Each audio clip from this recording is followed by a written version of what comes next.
just a few years ago, even as recently as 2006, we as a nation were struggling to figure out where to get oil and gas. We were pumping about 5 million barrels a day of oil, and we were dependent and worried about being dependent on people that we didn't really want to depend on.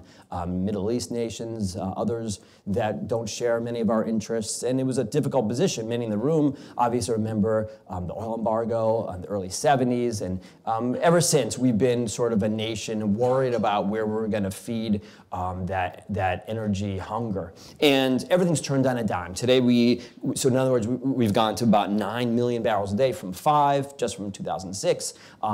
It's going to keep going higher, around 11 or so is the expectation by 2020. Right now, we're the biggest energy producer in the world. It's pretty remarkable if you think about just the changes. I'm not a big believer in energy independence, but I am a believer that we're going to achieve energy security, which means that we will be in a position, I believe, in which we can depend on just ourselves and our friends, Canada, Mexico, and others. Right now, we import about 7% of our oil from the Middle East. That's going to continue to drop. And again, that's just a remarkable turnaround for us as a nation.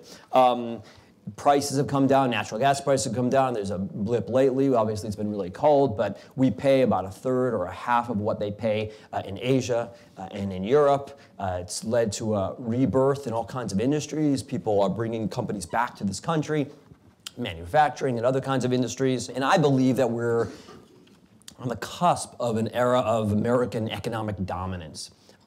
It's not going to be something that's going to lead to necessarily remarkable growth. We're still in this sort of new normal environment, but relative to others, we've got this remarkable advantage because while other nations have their own shale deposits, Argentina, Mexico, Russia, China, etc., it's going to take years for them to catch up to where we are.